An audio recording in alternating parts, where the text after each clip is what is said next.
وساءت مصيرا. صدق الله تعالى وصدق رسوله النبي الأمي الكريم ونحن على ذلك لمن الشاهدين والشاكرين والحمد لله رب العالمين.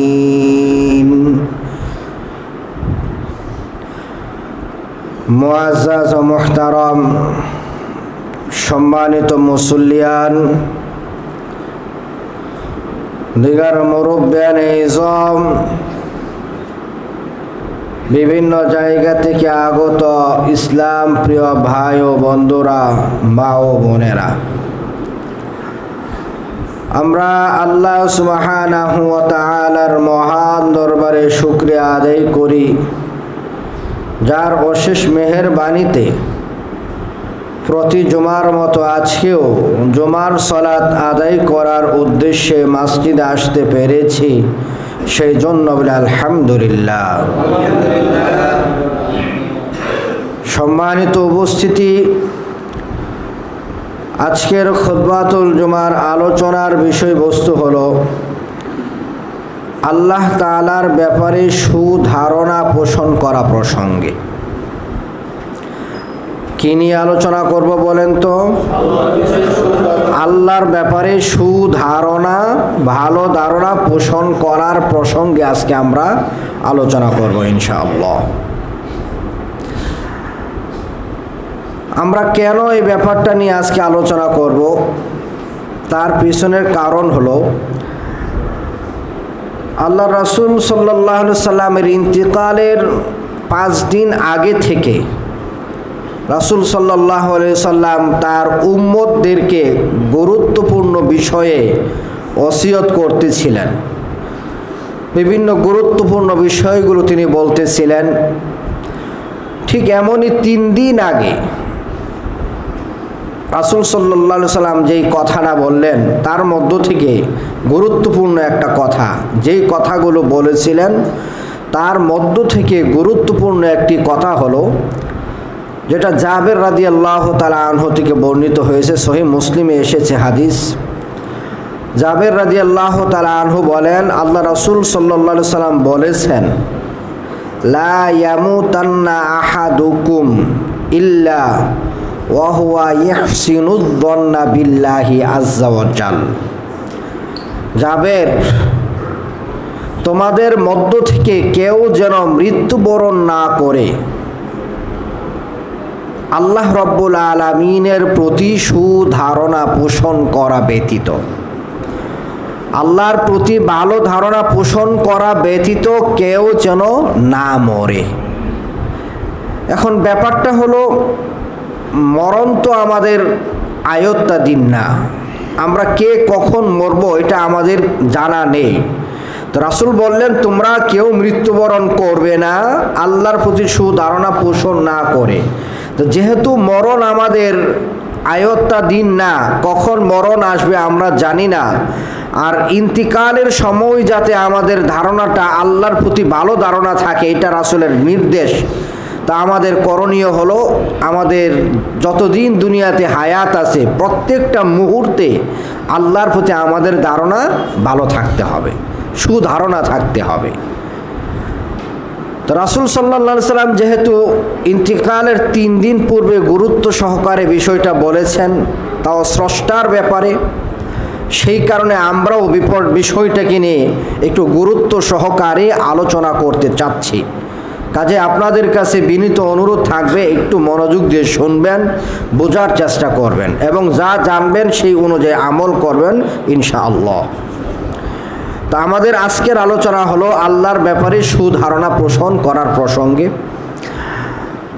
ধারণা এটা আসলে সচরাচর 3 ধরনের হয়ে থাকে। কয় ধরনের বলেন? 3 ধরনের। একটা হলো নিষিদ্ধ ধারণা, যেটাকে আমরা হারাম বলে থাকি। রাসূল সাল্লাল্লাহু আলাইহি ওয়াসাল্লামের হাদিসও এসেছে, বুখারীতে এসেছে, ইয়াকুম ওয়ায-যন ফা ইন্নায-যন্না আকযাবুল হাদিস। তোমাদের উচিত হলো তোমরা ধারণা করা থেকে বিরত থাকবে, কেননা অধিকাংশ ধারণাই হলো মিথ্যা। আমরা যে ধারণাগুলো করি ধারণা বেশিরভাগই কি হয়? মিথ্যা হয়। আল্লাহ নিজেও কোরআনে বলেছেন অনর্থক ধারণা করা থেকে বিরত থাকার জন্য। এই কারণে অনর্থক কারো প্রতি ধারণা করা, মন্দ ধারণা পোষণ করা, খারাপ ধারণা পোষণ করা, এটা হলো কবিরা গুনাহ, এটা হলো হারাম ধারণা, কুধারণা, যেটা ইসলাম নিষেধ করেছে। এটা হলো ধারণার একটা প্রকার। আরেকটা ধারণা হলো বৈধ ধারণা, মানে এই ধরনের ধারণা আমরা করতে পারি, করলে আমাদের কি হবে না? পাপ হবে না।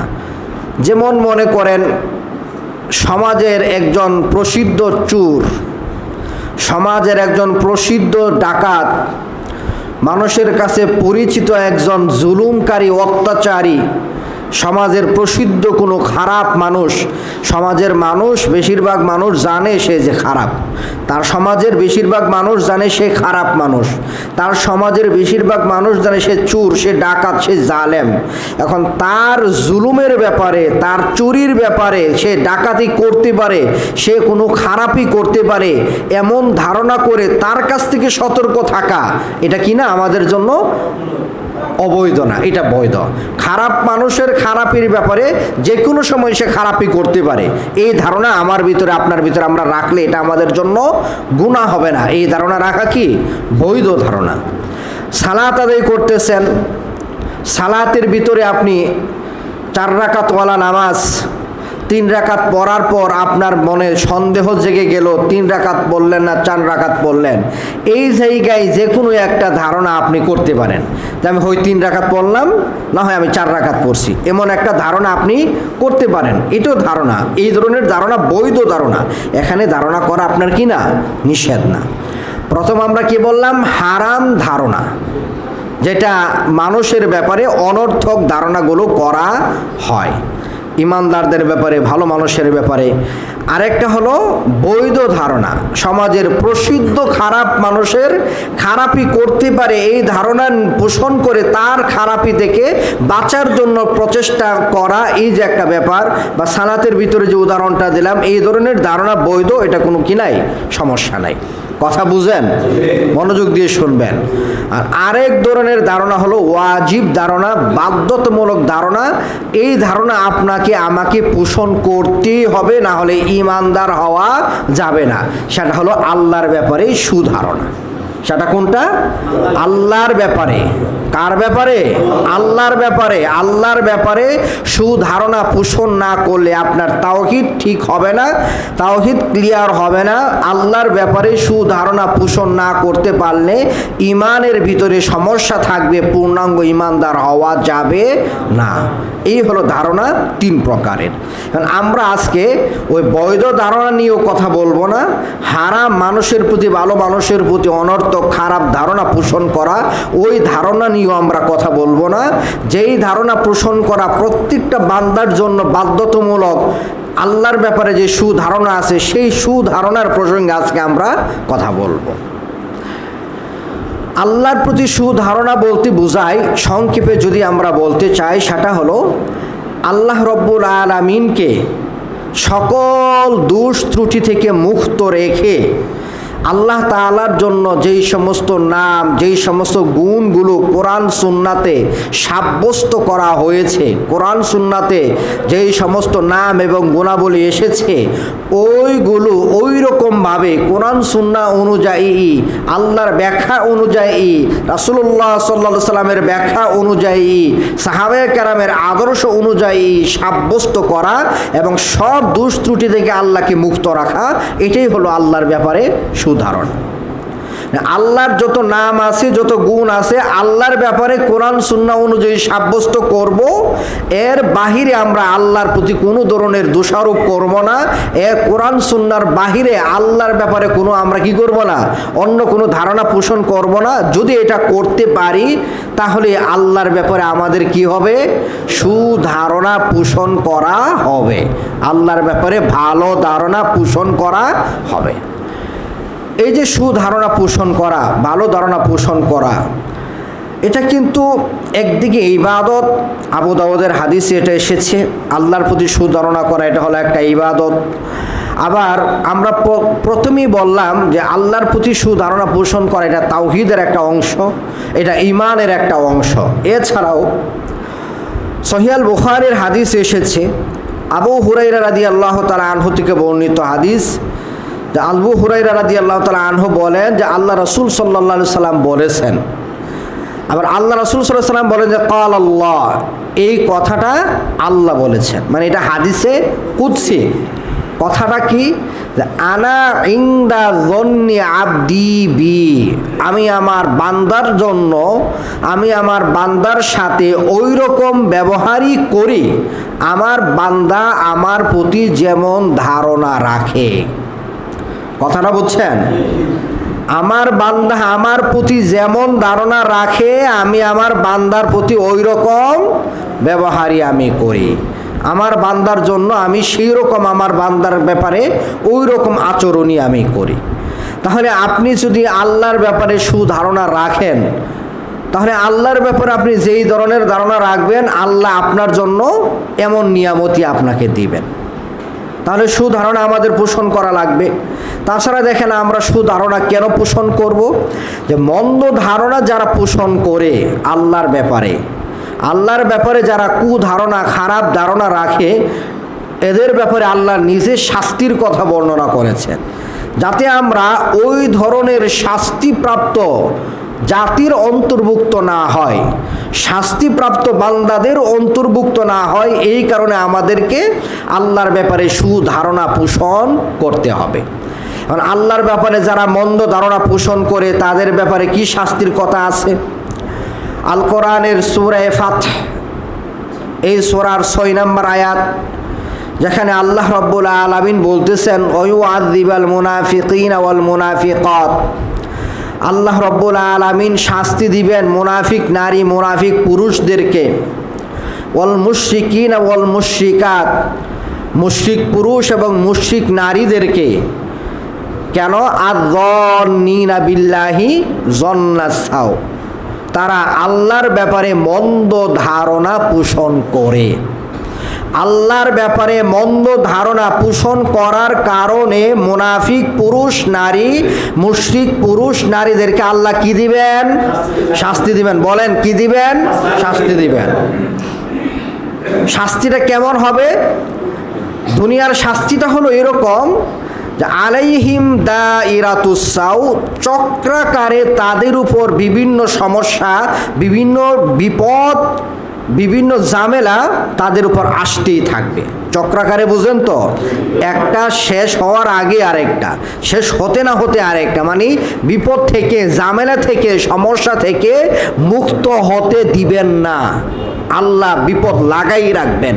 এটা দুনিয়ার বেলায় যারা আল্লাহর ব্যাপারে মন্দ ধারণা করে তাদের কথা আল্লাহ বলতেছেন, সমস্যা তাদের থাকবেই, বিপদ তাদের থাকবেই।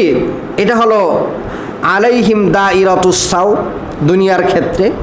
আল্লাহ আরও বলতেছেন গাদিবাল্লাহু আলাইহি, আল্লাহ তাআলা তাদের উপর রাগান্বিত হয়েছেন, আল্লাহ তাআলা তাদেরকে অভিশাপ দিয়েছেন, তাদের উপর আল্লাহ লানত। আর পাশাপাশি আল্লাহ তাআলা তাদের জন্য নিকৃষ্ট আবাসস্থল জাহান্নাম তাদের জন্য আল্লাহ তাআলা তৈরি করে রেখেছেন। তাহলে দেখেন তো যে আল্লাহ রাব্বুল আলামিনের প্রতি মন্দ ধারণা পোষণ করলে দুনিয়াতে কি আসে? দুনিয়াতে আযাব আসে, শাস্তি আসে, বিপদ আসে, ঝামেলা আসে। ঝামেলা শুধু একবার আসে ব্যাপারটা এরকম না, বারবার আসতে থাকবে। আবার পরকালের ব্যাপারটা হলো এরকম যে আল্লাহ তাআলা পরকালেও তাদেরকে শাস্তি দিবেন, জাহান্নামে দিবেন। এই যে আয়াতটা, এই আয়াতে কিন্তু আল্লাহর প্রতি কাফেররা, মুশরিকরা কি খারাপ ধারণা পোষণ করতো জানেন? আল্লাহর ব্যাপারে কতটুকু খারাপ ধারণা পোষণ করার কারণে আল্লাহ আয়াত নাজিল করলেন। এটা ছিল মুনাফিকদের ধারণা ছিল আল্লাহ রাব্বুল আলামিন তার রাসূলকে, যখন আপনার রাসূল সাল্লাল্লাহু আলাইহি সাল্লাম হুদাইয়াতে আপনার মদিনা থেকে মক্কায় উমরা করার জন্য যাচ্ছিলেন, তখন আপনার এই খবর এটা যখন মুনাফিকরা জানলো, মুনাফিকদের ধারণা ছিল যে এবার আর মুহাম্মদ সাল্লাল্লাহু আলাইহি সাল্লাম আর তার অনুসারীরা আর ফিরে আসতে পারবে না, কাফেররা তাদেরকে এবার শেষ করেই দিবে। কথা বুঝতেছেন? কাফেররা কি করে দিবে? শেষ করেই দিবে। ঘুমাবেন না, একটু নড়ে চড়ে বসবেন। যে মুনাফিকদের ধারণা ছিল এটা যে এবার আর মুহাম্মদ সাল্লাল্লাহু আলাইহি ওয়াসাল্লাম আর তার সঙ্গীদের মুসলমানদের আর মুক্তির রাস্তা নেই, তাদের শেষ হয়েই যাবে। আর কাফের মুশরিক যারা ছিল তাদের ধারণা এরকম ছিল, এবার যেহেতু মুহাম্মদ সাল্লাল্লাহু আলাইহি ওয়াসাল্লাম তার সঙ্গী সহ সঙ্গীদেরকে নিয়ে মদিনা থেকে মক্কায় আসতেছেন, অতএব এবার আমরা তাদেরকে শেষ করেই দিব। এই যে রাসূলকে আল্লাহ সাহায্য করবেন না, তারা এমনিতেই শেষ করে দিতে পারবে, এই যে একটা ধারণা, এই ধারণাটা আল্লাহর ব্যাপারে সঠিক ধারণা ছিল না। মানে আল্লাহ তাদেরকে সাহায্য করবেন এই চিন্তাটা তাদের মাথায় আসেনি। কাফের মুনাফিক যারা মুশরিক যারা তাদের মাথায় কিন্তু এই চিন্তাটা আসেনি যে আল্লাহ তাদেরকে সাহায্য করবেন, আল্লাহ তার নবীকে সাহায্য করবেন, ইমানদারদেরকে সাহায্য করবেন, এই ধারণা তাদের মাথায় আসেনি। তারা মনে করেছিল শেষ করে দিবেন, যে আল্লাহ তাদেরকে সাহায্য করবেন এটা তাদের ভিতরে না আসার কারণে আল্লাহর ব্যাপারে মন্দ ধারণা হয়ে গেল। নিয়ম হলো আল্লাহ রাব্বুল আলামিন তার নেককার বান্দাদেরকে সাহায্য করবেন। এখন কেউ যদি মনে করে আল্লাহ তার নেককার বান্দাদেরকে সাহায্য করবেন না, তাহলে এই মানুষটা আল্লাহর প্রতি মন্দ ধারণা পোষণ করলো। আর এই মন্দ ধারণাটার জন্য আল্লাহ আয়াত নাজিল করে দিলেন যে এতটুকু মন্দ ধারণার জন্য মুনাফিক যারা আছে, মুশরিক যারা আছে, তাদের দুনিয়াতেও তাদের জন্য গজব আযাব আছে, শাস্তি বিপদ আছে, আর মরার পরে তাদের জন্য জাহান্নাম আছে। তাহলে দেখছেন আল্লাহর প্রতি মন্দ ধারণা করার ক্ষতিটা কি? আল্লাহর প্রতি মন্দ ধারণা করার যে ক্ষতিটা, এই ক্ষতি থেকে বাঁচার জন্য আমাদের আল্লাহর প্রতি কি ধারণা পোষণ করতে হবে? সুধারণা পোষণ করতে হবে। তাহলে আমরা বুঝলাম আমাদের আজকের খুতবাতুল জুমার আলোচনার বিষয় হলো আল্লাহর ব্যাপারে সুধারণা পোষণ করা প্রসঙ্গে। এখানে আমরা জাবের রাদিয়াল্লাহু তাআলা আনহু থেকে বর্ণিত হাদিস আনলাম, এই হাদিসের আলোকেই বিষয়টা আমরা নির্ধারণ করলাম। পাশাপাশি আমরা ধারণা তিন ধরনের এটাও আমরা বললাম, আর তিন ধরনের ধারণা থেকে হারাম ধারণা, বৈধ ধারণা নিয়ে আমরা আজকে আলোচনা করব না। আমাদের আলোচনার বিষয় হলো যেই ধারণা সবার জন্য বাধ্যতামূলক ওয়াজিব ধারণা, সেটা হলো আল্লাহর ব্যাপারে সুধারণা, এটার ব্যাপারে আমরা আলোচনা করব। আমরা এটাও জানলাম আল্লাহর ব্যাপারে সুধারণা পোষণ করার লাভ, আর সুধারণা পোষণ না করে মন্দ ধারণা পোষণ করার ক্ষতি। এবার আসুন, আমরা যদি আল্লাহর ব্যাপারে সুধারণা পোষণ করতে চাই, ধারণা পোষণ করার আগে আমার আপনার একটা জিনিস দরকার। একটা জিনিস ছাড়া আপনি আল্লাহর ব্যাপারে যথাযথ সুধারণা পোষণ করতে পারবো না। একটা উদাহরণ দিই আমরা। মনে করেন অপরিচিত একটা মানুষের সাথে আপনার দেখা হলো, তার নাম কি আপনি জানেন না, তার বাড়ি কই আপনি জানেন না, সে শিক্ষিত না অশিক্ষিত এটা আপনি জানেন না। এখন এই লোকটার ব্যাপারে সে কি ভালো না খারাপ, সে কি জ্ঞানী না জ্ঞানী না, দিনদার কি দিনদার না, আপনি কি ধারণা করবেন বলেন তো? আমার কথা বুঝেন নাই? সবাই বুঝেন নাই আমার কথা? বুঝলে বলেন যে একটা অপরিচিত মানুষ, তার নাম ঠিকানা বাড়ি ঘর যোগ্যতা কোনো কিছুই আপনি জানেন না, এই মানুষটার ব্যাপারে আপনার ধারণা সুধারণা হবে না মন্দ ধারণা হবে, নাকি কোনোটাই নির্ধারণ করতে পারবেন না? কোনোটাই নির্ধারণ করা সম্ভব হবে না। কারণ তাকে যেহেতু জানেন না, যদি মনে করেন ভালো সে খারাপ হতে পারে, যদি মনে করেন খারাপ এটা না হয় ভালোটাও হতে পারে। কারণ আপনি তার ব্যাপারে কোনোটাই ধারণা আসলেই করতে পারবেন না, সে কোন ধরনের হবে যেহেতু চেনা জানা নাই, স্বাভাবিক একটা নিয়ম। এখন আল্লাহর ব্যাপারে যদি আমি সুধারণা পোষণ করতে চাই, তাহলে আল্লাহর ব্যাপারে যদি আমাদের কোনো ধরনের জ্ঞান না থাকে, আল্লাহর ব্যাপারে কোনো ধরনের ইলম যদি আমাদের না থাকে, আল্লাহর পরিচয় যদি আমরা একেবারেই না জানি, তাহলে বলেন তো আল্লাহর ব্যাপারে সুধারণা পোষণ করা কিভাবে সম্ভব? সম্ভব হতে পারে? সম্ভব না। তবে আমাদের দেশের অনেকের কাছেই মনে হয় আল্লাহর ব্যাপারে ধারণা করা এটা তো কোনো ব্যাপারই না, আল্লাহ কিটার জন্য জানা লাগবে না। আল্লাহ আসলে কে, আল্লাহ হওয়ার যোগ্যতা কি? আল্লাহ যে আয়াতুল কুরসি বললেন, আয়াতুল কুরসিটা কোরআনের সর্বশ্রেষ্ঠ আয়াত হয়ে গেল, অথচ এটার চেয়ে বড় বড় আয়াত কোরআনে আছে, তারপর এটা শ্রেষ্ঠ আয়াত হয়ে গেল কেন? আল্লাহ এই জায়গায় আল্লাহ হওয়ার যোগ্যতা বর্ণনা করছেন। যেটা আল্লাহর ভিতরে আছে আর কারো ভিতরে নাই। তাহলে আল্লাহ নিজেই কথা বললেন কেন, নিজের পরিচয় তুলে ধরলেন কেন? আল্লাহ সূরা তহার মধ্যে বলেছেন আল্লাহু লা ইলাহা ইল্লা হুয়া লাহুল আসমাউল হুসনা। আল্লাহ তিনি যিনি যারা সত্যিকার ইলা নাই, আর আল্লাহর অনেক নামও আছে, গুণও আছে। আল্লাহ কেন এই কথা বললেন? সূরা ইখলাসের মধ্যে কেন আল্লাহ নিজের পরিচয় তুলে ধরলেন? সূরা হাসরের শেষে আল্লাহ কেন তার পরিচয়টা তুলে ধরলেন? কোরআনের জায়গায় জায়গায় আল্লাহ তার পরিচয়টা তুলে ধরেছেন কেন? যদি এটা কাজই না লাগতো, এটার যদি প্রয়োজনই না পড়তো, তাহলে আল্লাহ তার নিজের পরিচয় তুলে ধরবেন কেন? তো এখান থেকে বোঝা যায় যে আসলে দুনিয়ার স্বাভাবিক নিয়ম যেহেতু এরকম, আর উনি তো মহান স্রষ্টা, তো এই মহান স্রষ্টার ব্যাপারে কোনো ধরনের তার কি সত্তাগত পরিচয় কি, তার ক্ষমতা কি, তার অধিকার কি, তার আপনার নাম কি, তার গুণাবলী কি, এই যে ব্যাপারগুলো, এইগুলো না জেনে তার ব্যাপারে, মহান স্রষ্টার ব্যাপারে আমরা যে ধারণাগুলো করব, আমাদের সব ধারণাই যে সঠিক হবে এটার তো কোনো নিশ্চয়তা নাই। বরং আল্লাহর ব্যাপারে সঠিক ধারণা পোষণ করা, আল্লাহর ব্যাপারে অজ্ঞ থেকে তার ব্যাপারে সঠিক ধারণা পোষণ করা খুব কঠিন। যার কারণে বিধর্মীরা, ইহুদি খ্রিস্টানরা এরা তো আল্লাহর ব্যাপারে মোটামুটি জানে, এরপরও আল্লাহর ব্যাপারে তারা কি করে? সুধারণা পোষণ না করে মন্দ ধারণা পোষণ করে ফেলে। আর যারা জানে না তারা কিভাবে সুধারণা পোষণ করবে? তাহলে আমরা বলতে পারি আল্লাহর ব্যাপারে সুধারণা পোষণ করতে গেলে, সুধারণা পোষণ করার আগে আমাদের যে জিনিসটা দরকার, যেটাকে আমরা পূর্ব শর্ত বলতে পারি, সেটা হলো আল্লাহর পরিচয় জানা। আল্লাহর ব্যাপারে আমাদেরকে মোটামুটি তার জ্ঞান, তার সম্পর্কে আমাদের কোরআন সুন্নায় যা আছে সেখান থেকে মোটামুটি আমাদের কি করতে হবে? আল্লাহর ব্যাপারে আমাদের একটু জানতে হবে। তাহলে আল্লাহর ব্যাপারে আমাদের ধারণাটা সঠিক হতে পারে। তাহলে আমরা প্রথমে বললাম ধারণার ব্যাপারটা, ধারণাটা আসলে কি, সুধারণাটা কি। এখন আমরা বুঝলাম এই সুধারণা এমনিতেই পোষণ করা যায় না। সুধারণা পোষণ করতে গেলেও আল্লাহর ব্যাপারে আমাদের কি লাগবে? কিছুটা জ্ঞান হলেও আমাদের দরকার। আল্লাহর ব্যাপারে জ্ঞান অর্জন করা ছাড়া আমাদের পক্ষে আল্লাহ তাআলার ব্যাপারে সুধারণা পোষণ করা সম্ভব না। এবার আসুন, সুধারণা যে কি, সুধারণার যে উপায় বা নমুনা বা উদাহরণ, এটার কিছু উদাহরণ আমরা জানি যে এইগুলো হলো সুধারণা। এইগুলোর উল্টা গেলেই সেটা হয়ে যায় মন্দ ধারণা আল্লাহর ব্যাপারে। এটা আমরা একটু জানি, যেটা আমাদের জন্য খুব গুরুত্বপূর্ণ একটা ব্যাপার। সুধারণা হলো আপনি আল্লাহ রব্বুল আলামিন সকল কিছুর উপর ক্ষমতাবান, এটা আপনি বিশ্বাস করবেন।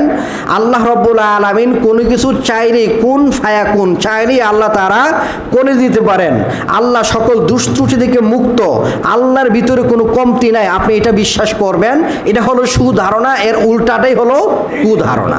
যেমন মনে করেন, আপনি যদি আল্লাহর ক্ষমতায় আপনি বিশ্বাসী হন, আল্লাহর ভিতরে কোনো ধরনের দুষ্ত্রুটি নাই, এটাই এই ব্যাপারে যদি আপনি বিশ্বাসী হন, তাহলে আপনি আল্লাহর সাথে কি করবেন না?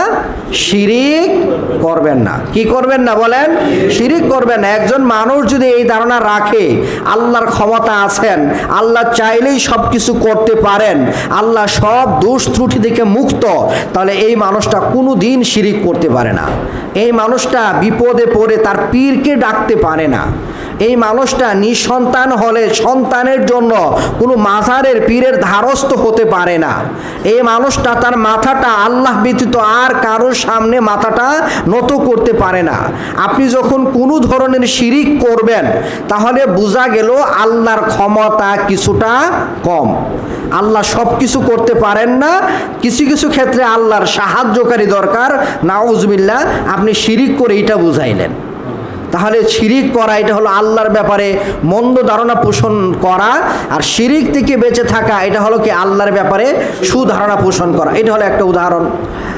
আল্লাহর ব্যাপারে মন্দ ধারণা হলো, কেউ যদি মনে করে বিপদে পড়ে, কেউ যদি মনে করে যে আল্লাহ রব্বুল আলামিন বিপদ শুধু আমাকেই দেন, এমনটা যদি মনে করে, অথবা যদি বিপদগ্রস্ত মানুষ অভাবী হয়, সে যদি মনে করে আল্লাহ তাআলা বিপদ শুধু গরিবদেরকেই দেন, এমনটা যদি মনে করে, তাহলে এখানে আল্লাহর ব্যাপারে সুধারণা পোষণ করা হয় না, বরং এখানে আল্লাহর ব্যাপারে কি ধারণা পোষণ করা হয়? মন্দ ধারণা পোষণ করা হয়। কারণ আল্লাহ রব্বুল আলামিন যাকে ইচ্ছা তাকে বিপদ দিবেন, যাকে ইচ্ছা তাকে রোগ ব্যাধি দিবেন। এটা কর্মের কারণে হতে পারে, অথবা কর্ম ছাড়া এমনিতেও আপনার মনে করেন যে পরীক্ষা স্বরূপ এটাও হতে পারে, শাস্তি স্বরূপও হতে পারে, পরীক্ষা স্বরূপও হতে পারে, গুনাহের কাফফারা স্বরূপও হতে পারে। আমরা এই ব্যাপারে অনেক হাদিস আপনাদের সামনে আগেও বর্ণনা করেছি। আজকে আমরা আপনাদের সামনে আরেকটা ব্যাপার, হাদিসের একটা ঘটনা আপনাদের সামনে বর্ণনা করি, যেটা ইমাম বুখারী রহমতুল্লাহ আলাইহির ছাত্র, ইমাম আবু দাউদের ছাত্র, আবার সিহা সিত্তার আরেকটা কিতাব ইবনে মাজাহ শরীফ, ইবনে মাজাহ শরীফের লেখক ইবনে মাজাহ, ইমাম ইবনে মাজার শিক্ষক তিনি হলেন আবু বকর আবদুল্লাহ ইবনে মোহাম্মদ ইবনে আবিদ দুনিয়া, তার হলো পুরা নামটা, সংক্ষেপে ইবনু আবিদ দুনিয়া বলা হয়। তার লিখিত একটা কিতাব আছে যে আল্লাহর ব্যাপারে সুধারণা পোষণ করার ব্যাপারে, যে আল্লাহর ব্যাপারে সুধারণা পোষণ করা, বইটার নামও হলো এরকম, মানে আরবিতে লেখা, এটা তো বাংলা আমি অনুবাদ করলাম, যে হুসনুজ্জন্নি বিল্লাহ, আল্লাহর ব্যাপারে সুধারণা পোষণ করা, বইটার নাম হলো এটা, বাংলায় হলো আল্লাহর ব্যাপারে সুধারণা। এই বইয়ের মধ্যে তিনি আবু দাউদের রেফারেন্সে, মাজমাউজ জাওয়ায়েদের রেফারেন্সে, আপনার মুসনাদে বাজ্জারের রেফারেন্সে উনি ইবনু আবিদ দুনিয়া একটা ঘটনা বর্ণনা করেছেন। এখানে আমরা দুইটা বিষয় আমরা পাবো, আমরা বিষয়টা আগে শুনেন, তারপর আমরা ক্লিয়ার করি ব্যাপারটা। খুদুর গোত্রের, আরবের একটা গোত্র, আমরা বলি আবু সাইদ খুদ্রি, খুদ্রি মূলত গোত্রটার নাম হলো খুদর, কিন্তু খুদ্রি নামে এটা কি হয়ে গেছে, প্রসিদ্ধ হয়ে গেছে। এই খুদর গোত্রের একজন সাহাবী, তিনি খুব তীরন্দাজ ছিলেন, তীরন্দাজি করতে পারতেন খুব ভালো, তার নিশানা খুব ভালো ছিল। আমের রাদিয়াল্লাহু তাআলা আনহু তার থেকে বর্ণিত, তিনি বলতেছেন, একদিন আমি আমার এলাকাতেই ছিলাম, আমি আমার এলাকাতেই আসি, এলাকাতে থাকা অবস্থায় মনোযোগ দিয়ে শুনবেন, কেউ কিন্তু ঘুমাবেন না, এখানে শিক্ষণীয় ব্যাপার আছে আমাদের জন্য। তিনি বলতেছেন, একদিন আমি আমার এলাকাতেই আসি, এলাকাতে থাকা অবস্থায় হঠাৎ করে আমি দেখলাম এক জায়গায় কতগুলো পতাকা উঠতেছে। পতাকা ছিলেন, কতগুলো কি উঠতেছে, পতাকা। এখন আমি লোকদেরকে জিজ্ঞাসা করলাম এই পতাকাগুলো কিসের পতাকা। পরে তারা আমাদেরকে সংবাদ দিল যে এইগুলো হলো রাসূল সাল্লাল্লাহু আলাইহি সাল্লামের পতাকা। কার পতাকা? রাসূল সাল্লাল্লাহু আলাইহি সাল্লামের পতাকা। মানে রাসূল এখানে আসছেন, এখানে আসছেন, কোনো একটা কাজে এখানে আসছেন, রাসূল যে এখানে আছেন, এই পতাকা দেখে যারা জানার তারা বুঝে যে রাসূল এখানে আছেন। তখন আমের রাদিয়াল্লাহু তাআলা আনহু তিনি গেলেন রাসূল সাল্লাল্লাহু আলাইহি ওয়াসাল্লামের কাছে। ওই জায়গায় গিয়ে দেখলেন একটা গাছের নিচে কম্বল বিছিয়ে, কম্বলের উপরে রাসূল সাল্লাল্লাহু আলাইহি ওয়াসাল্লাম বসা আছেন, আর রাসূলের চতুর্পাশে তার সাহাবীরা আছেন, পাশাপাশি অন্য মানুষও আছেন। তো রাসূল সাল্লাল্লাহু আলাইহি ওয়াসাল্লাম ওই সময় রোগ ব্যাধি নিয়ে আলোচনা করতেছিলেন। কি নিয়ে? রোগ ব্যাধি নিয়ে আলোচনা করতে গিয়ে রাসূল সাল্লাল্লাহু আলাইহি ওয়াসাল্লাম বলতেছেন, রোগের যে ব্যাপারটা, এটা ইমানদারদের বেলায় হলো রোগের ব্যাপারটা এইরকম যে একজন ইমানদারের রোগ হলো, একজন ইমানদারের কি হলো, একজন ইমানদারের রোগ হলো, তারপর রোগটা ভালো হয়ে গেল। যখন রোগ হওয়ার পর রোগটা ভালো হয়ে যায়, সে যেহেতু ইমানদার, কথাটা খেয়াল করবেন, ইমানদারের উদাহরণ দেওয়া হচ্ছে। ইমানদার তো ইমানদারের কাজই করবে, বিপদে পড়ে ধৈর্য ধারণ করবে, আল্লাহর প্রতি অশুকরিয়া আদায় করবে না, আল্লাহর প্রতি নারাজ হবে না, ইমানদার তো ইমানদারের কাজই করবে।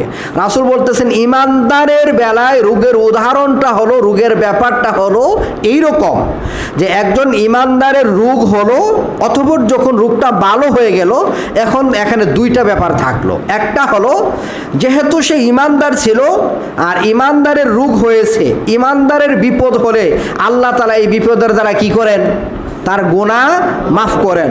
রাসূল সাল্লাল্লাহু আলাইহি ওয়াসাল্লাম বলতেছেন যে ইমানদারের এই রোগের বেলায় ইমানদারের উদাহরণ হলো এই রোগটা ভালো হওয়ার পরেও এই রোগটা যে এসেছিল এটার কারণে ইমানদারের গুনাহের কাফারা হলো, তার গুনাহ কি হলো, মাফ হলো। এটা হলো একটা ব্যাপার।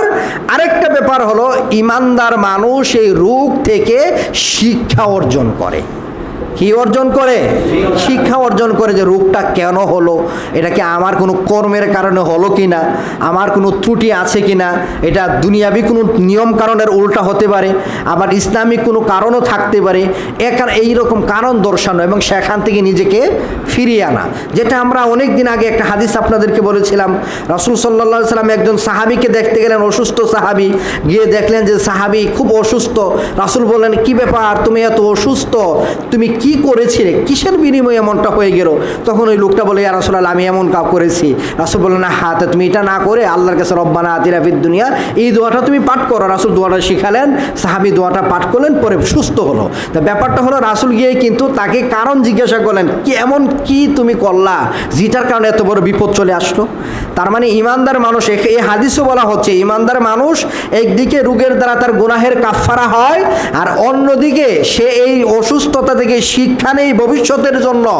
আমার এখানে কেন, আমার কোন ভুলটা ছিল, কেন আমার এই রোগটা হলো, এই কারণ দর্শায়া এই কারণগুলো তার ভিতর থেকে সে দূর করার চেষ্টা করে। এটা হলো ইমানদারের উদাহরণ। আর মুনাফিকের উদাহরণ হলো রোগের বেলায়, মুনাফিকের উদাহরণটা হলো এরকম যে, যেমন একজন উটের মালিক উটকে বাঁধলো। একজন উটের মালিক কি করলো? উট বাঁধলো। উট বেঁধে রাখার পর কিছুদিন পর আবার উটটাকে ছেড়ে দিল।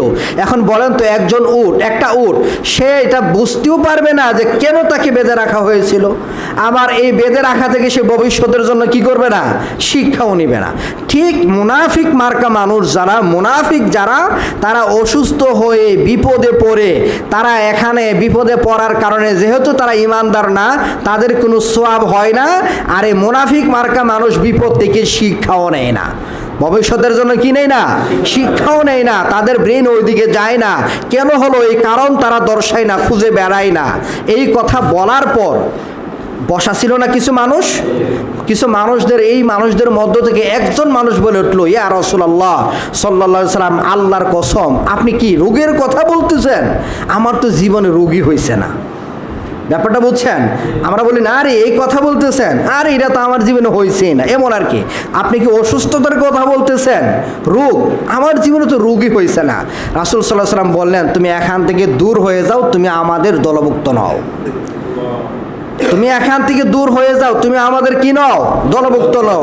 তার মানে ভালো মানুষের বিপদ আসবে, বিপদে সে ধৈর্য ধারণ করবে, নিয়মতান্ত্রিকভাবে বিপদ থেকে উদ্ধারের চেষ্টা করবে, আল্লাহর প্রতি কোনো খারাপ ধারণা তার পোষণ হবে না, তখন এতে আল্লাহ তার গুনাহও মাফ করবেন। আর এই ভালো মানুষটা এখান থেকে শিক্ষাও নেবে, কেন এমনটা ঘটলো। মানে এই মানুষটার তো আল্লাহ তাআলা এত বড় একটা অসুস্থতা তো আসলে ভালো মানুষদের জন্য নিয়ামত, এত বড় একটা ব্যাপার তার জীবনে ঘটেনি। এই কারণে রাসূল বললেন, তুমি দূর হও, তুমি আমাদের কি নাও? দলভুক্ত নাও। তাহলে এখান থেকে কি বোঝা যায়? বিপদে পড়লে, অসুখ হলে, সমস্যা হলে আল্লাহ রাব্বুল আলামিন ইমানদারদের বেলায় এখানে এটার দ্বারা গুনাহও কি করেন? মাফ করেন। হাদিস কিন্তু শেষ করি নাই, আমরা পরে বলবো, বাকি অংশটা পরে বলতেছি। তাহলে বোঝা গেল, বিপদে পড়ে যদি কোনো মন্তব্য করে তাহলে খারাপ ধারণা হবে, না করলে কি হবে? ভালো ধারণা হবে। আল্লাহর ব্যাপারে আরেকটা খারাপ ধারণা কীরকম? অনেক মানুষ এসে আমাদের সমাজে দেখবেন এই ধরনের, যে তারা নিজেরা কিছু ইবাদত বন্দিগি করে, আর যারা ইবাদত বন্দিগি কম করে বা বিভিন্ন অন্যায় কাজের সাথে জড়িত হয়, তাদের বেলায় মন্তব্য করে যে আল্লাহ তোমারে কি করবে না, আরে আল্লাহ তো এর জান্নাত দিব না, এরা জান্নাতে যাইবো, এরা তো জান্নাতে যাইতেই পারবো না, জান্নাতে এদের শেষ, জাহান্নাম এদের ওয়াজিব হয়ে গেছে, জাহান্নাম, এরা সবাই জাহান্নাম, এরকম অনেক মন্তব্য করে না? এই ধরনের মন্তব্য যারা করে তারা আল্লাহর ব্যাপারে মন্দ ধারণা পোষণ করে। এই ধরনের মন্তব্য করা মানে কি? আল্লাহর ব্যাপারে মন্দ ধারণা পোষণ করা। কেন? কারণ আল্লাহ রাব্বুল আলামিন কাকে মাফ করবেন, কাকে মাফ করবেন না, এটা কি আমাদের কারো পক্ষে জানা সম্ভব না। একজন মানুষের জন্য তওবার দরজা কতদিন পর্যন্ত খোলা? তার মৃত্যু যন্ত্রণা শুরু হওয়ার আগ পর্যন্ত, সূর্য পশ্চিম দিকে ওঠার আগ পর্যন্ত। এর আগে তো যে কোনো কর্ম দিয়ে আল্লাহ তাকে মাফ করে দিতে পারেন। হাজার হাজার সাহাবী শিরিক করতে করতে করতে করতে একেবারে শেষ বয়সে এসে উপনীতি হলো, শেষ বয়সে এসে কি হয়ে গেল? ইমানদার হয়ে রাসূলুল্লাহ সাল্লাল্লাহু আলাইহি ওয়াসাল্লামের সাহাবী হয়ে গেল। 100টা খুন করার পর মৃত্যুর আগে তার ভিতরে অনুশোচনা আসলো, সামান্য অনুশোচনার কারণে আল্লাহ তাআলা তাকে কি করে দিলেন? ক্ষমা করে দিলেন। বেশ্যা মহিলা সারা জীবন বেশ্যাগিরি করলো, কুকুরকে একটু পিপাসার্থ কুকুরকে একটু পানি পান করানোর কারণে আল্লাহ তাআলা তাকে জান্নাতি বানায় দিলেন। তো বনি ইসরায়েলের একজন মানুষ, ভালো মানুষ, বনি ইসরায়েলের একজন ভালো মানুষ, সে কি করত? সে ইবাদত বন্দিগি করত, মানুষকে দাওয়াত দিত। তো এমনই তার একজন প্রতিবেশী ছিল, সে অন্যায় কাজ করত, তাকেও দাওয়াত দিত। সে তাকে বলতো আর কি, যে দাওয়াত যখন গ্রহণ করতো না, সে দাওয়াত গ্রহণ করতো না। আমাদের সমাজের সবাই তো আর ভালো মানুষ না, গুনাহের কাজ তো মানুষ করে, আমরাও করি, আপনারাও করেন, সবাই গুনাহের কাজ করি কম বেশি। এখন গুনাহের কাজ করে এই মানুষটাকে একটু নিজেকে একটু ভালো মনে করে তাকে বলছিল, আরে আল্লাহ তো তোমার ক্ষমা করবো না, এত এত পাপ করো, এত এত বলতেছি, এত বলার পরে তুমি ফিরে আসো না, আল্লাহ তোমার মাফ করবো না, এরকম আমরা বলি না যে আল্লাহ হেরে মাফ করব না। আমরা আমাদের অনেক সমস্যা, মানুষের অনেক অন্যের কথা শুনে আমরা কিন্তু বলে ফেলি, আর হেরা তো আল্লাহ কি করবো না, মাফ করবো না। তো এই কথাটা বলার কারণে আল্লাহ তাআলা তাদের কাছে ফেরেশতা পাঠালেন, তাদের জান কবজ করা হলো। যেই মানুষটা বলছিল আল্লাহ তোমার মাফ করবেন না, আল্লাহ বলেন তুমি জাহান্নামে যাও, সে তো দুনিয়াতে ভালো মানুষ ছিল। তো এই মন্তব্য করার কারণে আল্লাহ বলেন তুমি জাহান্নামে যাও। কেন? কারণ আমি কাকে ক্ষমা করব কাকে ক্ষমা করবো না এটা তো আমার ব্যাপার। তুমি আমার রুবুবিয়াতের মধ্যে অংশগ্রহণ করলা কেন? তুমি তো আমার সাথে শিরিক করলে এই মন্তব্য করে, আমি কাকে ক্ষমা করবো না করবো এটা তোমার দেখার ব্যাপার না, এই কথা বললা কেন? এই কারণে তাকে বললেন তুমি জাহান্নামে যাও। আর যাকে বলা হয়েছিল সে বলছিল আরে ভাই আপনি কি আমার দারোয়ান, আপনি তো আমাকে দাওয়াত দিয়েছেন, ঠিক আছে বুঝলাম শুনলাম, আমি মানি কি না মানি এটা আমার ব্যাপার, আমাকে আমার আল্লাহর উপর ছেড়ে দেন না, আল্লাহ আমার ব্যাপারে ভাইসালা যা করার করবেন। এখানে সে কিন্তু আল্লাহর ব্যাপারে সে কিন্তু স্বাভাবিক ধারণা পোষণ করছিল। এই কারণে আল্লাহ তাআলা তাকে কি দিয়ে দিলেন? জান্নাত দিয়ে দিলেন। কারণ ওই যে হাদিসটা আমরা বলতেছিলাম না, অসুখের হাদিসটা একটু আগে যে বললাম, এবার বাকি অংশটা শোনেন। যে ওই হাদিসের বাকি অংশ হলো যে আমের রাদিয়াল্লাহু তাআলা আনহু বলেন, এই ব্যাপারটার সাথে সম্পৃক্ত, এই কারণে আমরা বাকি অংশটা এখন বলতেছি। যে আমি রাসূল সাল্লাল্লাহু আলাইহি ওয়াসাল্লামের সাথে বসা, ওই লোকটাকে তো রাসূল তাড়িয়ে দিলেন, তুমি বের হয়ে যাও, তুমি আমাদের দলভুক্ত নও। তো আমি বসা আছি এবং রাসূল সাল্লাল্লাহু আলাইহি ওয়াসাল্লাম এখানে বসা। এমন সময় একজন মানুষ ভ্রমণ করে রাসূলের কাছে আসলেন। রাসূলের কাছে আসলেন, এসে বলতেছেন ইয়া রাসূলুল্লাহ সাল্লাল্লাহু আলাইহি সাল্লাম, আপনি এখানে আছেন এটা আমার কাছে খবর পৌঁছে, এটা আমি জানছি, আমি জানার পরেই আপনার সাথে দেখা করার জন্য আমি এখানে আসছি। এই লোকটার বাড়ি থেকে আসতে মাঝখানে কিছু ঝুপঝাড় পরে, জঙ্গল টঙ্গল পরে কিছু ঝুপঝাড়, মানে গাছগাছালি যেখানে বেশি সেখানে কি পাখির বাসা থাকে না? পাখির বাসা কিন্তু থাকে। তো দেখা গেল এই লোকটা যে চাদরের ভিতরে মনে হয় কোনো কিছু আছে। তো রাসূলের কাছে এসে কি করলেন, এই লোকটা চাদরটা খুললো, দেখা গেল যে এখানে একটা মা পাখি আছে, পাখির বাচ্চা আছে। তো খোলার আগে রাসূলকে বলতেছেন ইয়া রাসূলুল্লাহ সাল্লাল্লাহু আলাইহি সাল্লাম, আমি আসার পথে আমি এখানে কিছু পাখির বাচ্চা পাইলাম, পাখির বাচ্চা পাওয়ার পর পাখির বাচ্চাগুলো আমি সাথে নিয়ে আসলাম।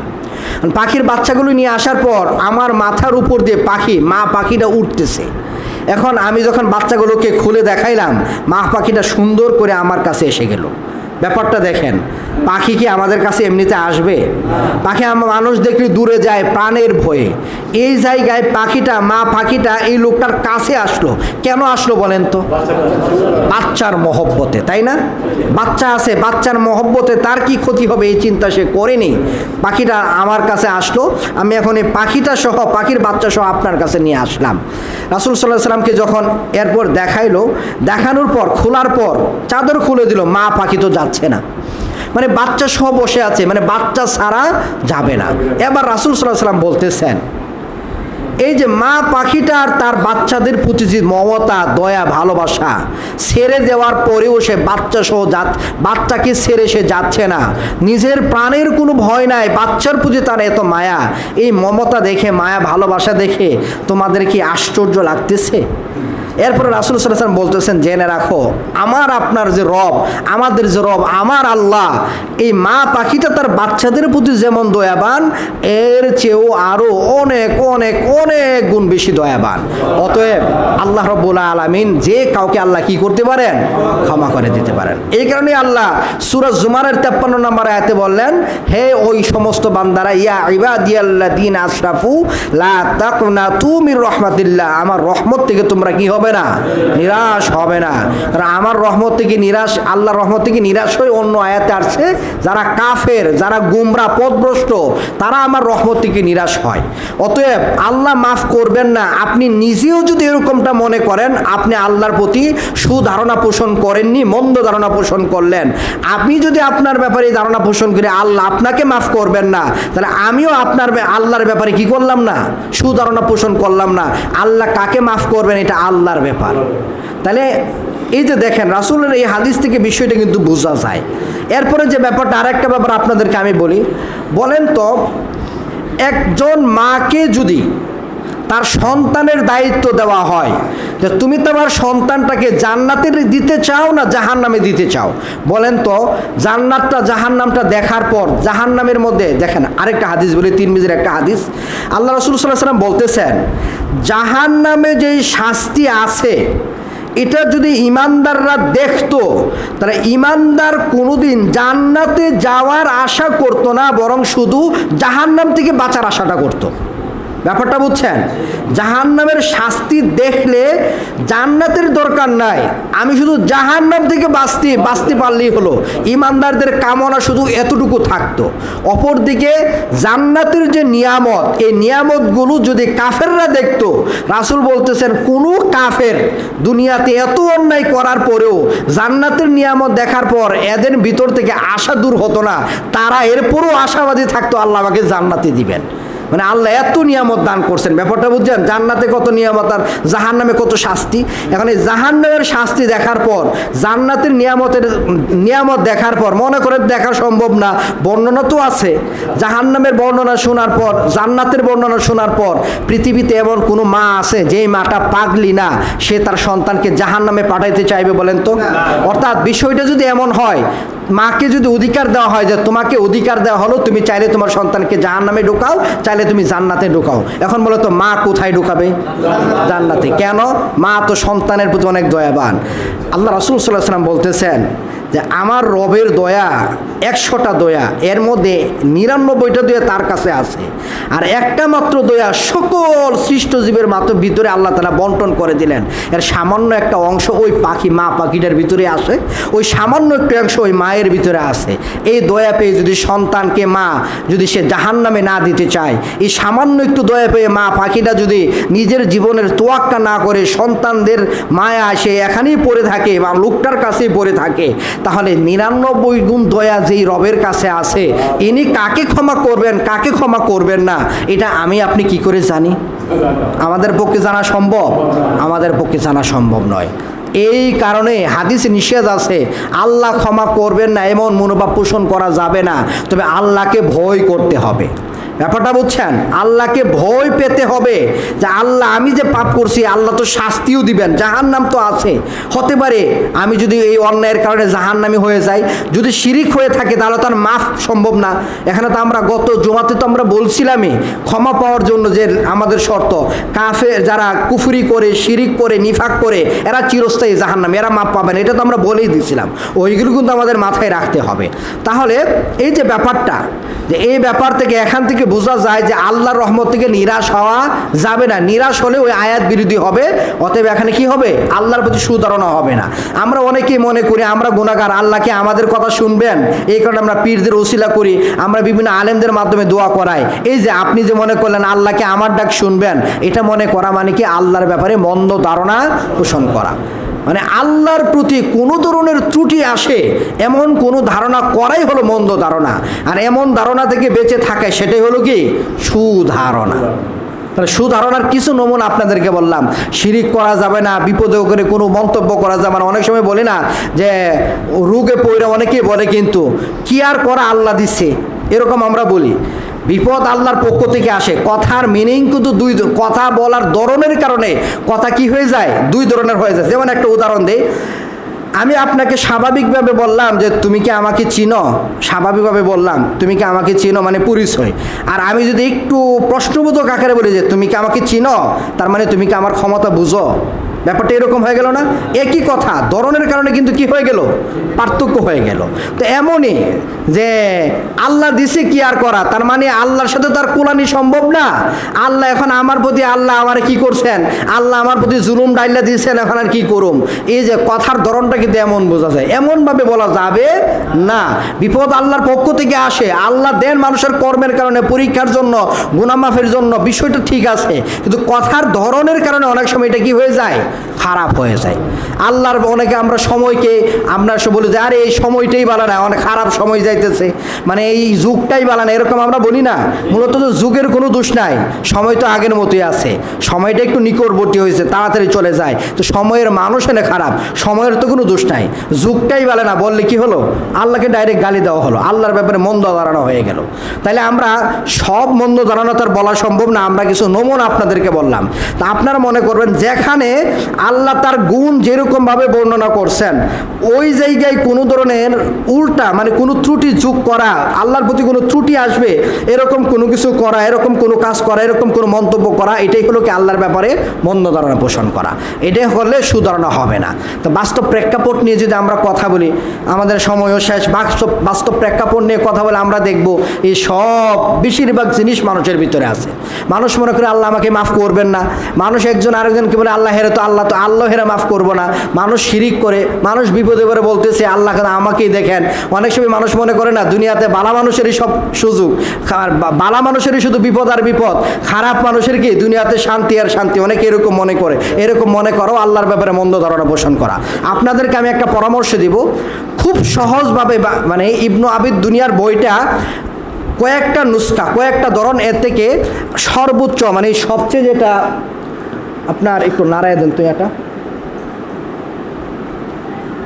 যে একটু নাড়ায় দেন, আপনার সবচেয়ে আপনার এই সবগুলো নুসখাকে মিলাই ইবনু আবিদ দুনিয়া আল্লাহর প্রতি সুধারণা পোষণ করা একটা বাংলা ছোটো একটা বই, বেশি টাকা লাগবে না।